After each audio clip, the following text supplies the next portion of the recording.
Good morning, Chairman Schwertner, Vice Chairman Holland, and members of the Sunset Commission. My name is Alex Ortiz, and I'm the Water Resources Specialist for the Lone Star chapter of the Sierra Club. I just wanted to touch briefly on the Economically Distressed Areas Program and climate change impacts in state water planning. First, we would encourage that the Sunset Advisory Commission consider a management action that includes substantial external review of the Economically Distressed Areas Program, or EDAP. EDAP was created in 1989 and has since had consistent support.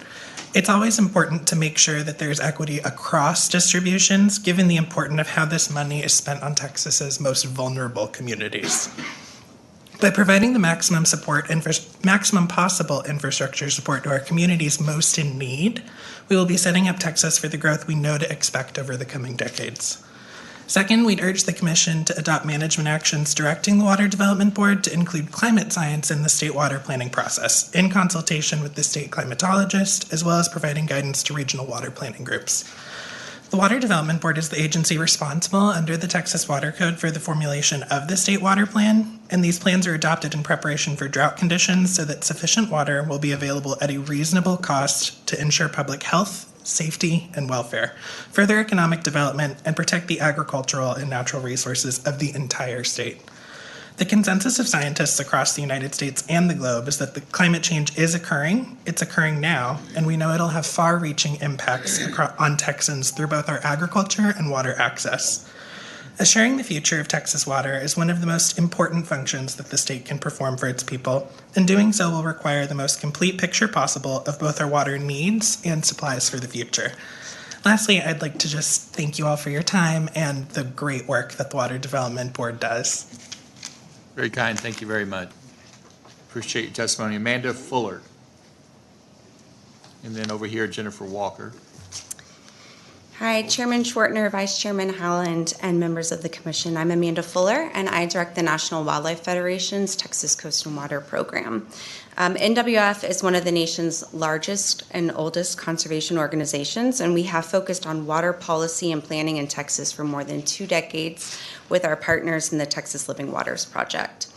We work closely with the Texas Water Development Board and appreciate their commitment to Texas water resources and communities. They're truly an outstanding agency. We support the Sunset staff's recommendations for items 1, 2, and 3, and I want to expand on issue 2 and talk about the SRF programs.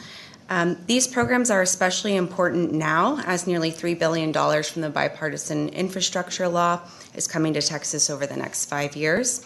Lack of technical assistance is often a barrier for many communities in accessing SRFs. So we ask you to direct the board to evaluate its use of technical assistance set-asides in light of increased federal funds. For example, the board could continue to support the 2% set-aside that goes to TCEQ assistance efforts and retain some of that new funding so that the board can better identify and directly assist small, rural, and underserved communities in-house. The infrastructure law mandates that 49% of the SRF funds should be used as grants and forgivable loans, and while the board does distribute grant money, it is not in the practice of providing grants to cover 100% total cost of a project. So we ask you to direct the board to use some of that SRF funding to provide total project grants for communities that cannot take on loans. And we ask you to direct the board to do more to facilitate applications for non-point source, nature-based, and green infrastructure projects. Changes in project scoring coupled with more direct messaging from the board during outreach could help with that. The board could also create a sponsorship program that allows traditional SRF applicants to apply and sponsor a third party with specific expertise like land trust. Thank you, Ms. Fuller. Members, questions of Ms. Fuller? Thank you.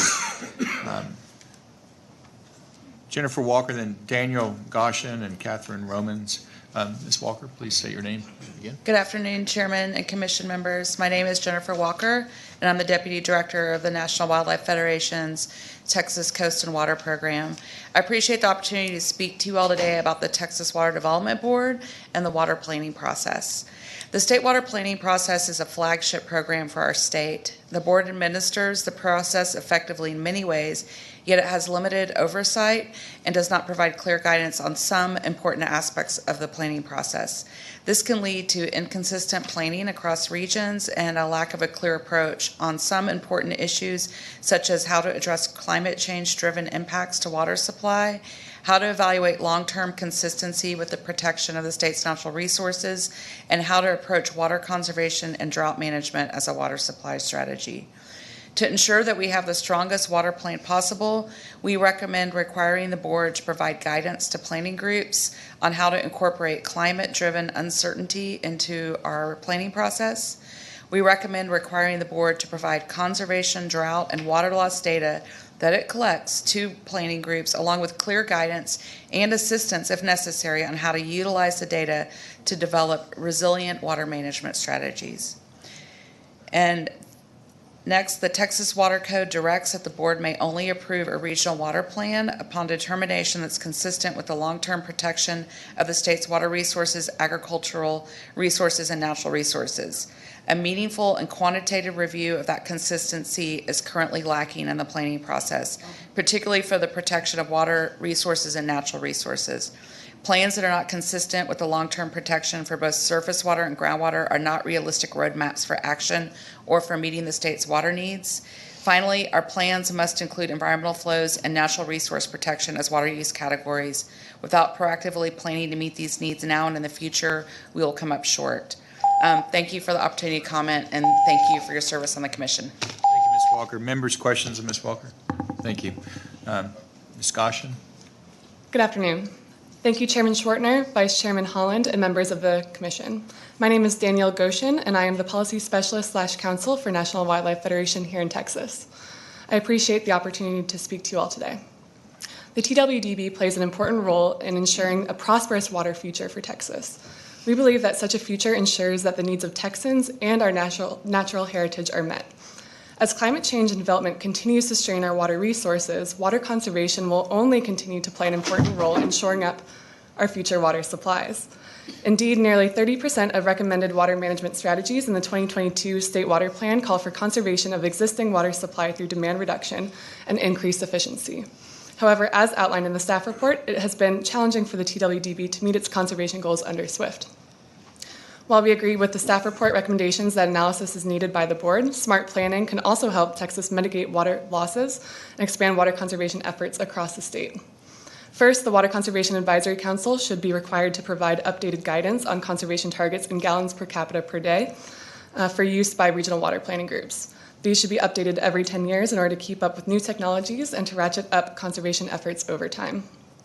Second, the board should prioritize adoption of water conservation best management practices and provide them to the regional water planning groups with guidance on how to incorporate them, if necessary, into the water management strategies. We also recommend that the TWDB update how it keeps track of and mitigates for water losses that retail public water utilities. In order to ensure that prudent water use of state resources, we recommend that the board be required to update water loss thresholds every 5 years using data from the water loss audits, perform third-party validation of those audits to improve accuracy, and report dollar amount and projected water savings resulting from funds provided to mitigate water losses. Thank you for the opportunity to submit these comments, and I am available for any questions. Thank you. Questions, members? Thank you. Catherine Romans? Good afternoon, Chairman and Commission members. My name is Catherine Romans, and I'm the Executive Director of the Hill Country Alliance. We are a regional nonprofit that works to raise public awareness and build community support around the need to preserve the natural resources and heritage of the Central Texas Hill Country. I'm particularly proud of our partnership with the Texas Living Waters Project, which allows us to bridge statewide policy conversations to communities working on the ground to ensure water resilience into the future. I'm here to further emphasize our joint written comments and to share the experience of some of the rural communities that we work with across Central Texas. We're incredibly grateful for the partnership of the Texas Water Development Board. Our region and our state would be in a much more dire place without the leadership of the board's commissioners and staff, so thank you. We couldn't agree more with the assessment from the Sunset staff that there is more to do regarding providing outreach, capacity support, and technical assistance to rural communities throughout the process of applying for and accessing Texas Water Development Board funds. With limited tax bases, aging or failing infrastructure, and the need to address crises as opposed to proactively investing in infrastructure upgrades, The slightest hurdle, a loan versus a grant, a complicated application process, can be all that it takes to keep a rural community from accessing these funds.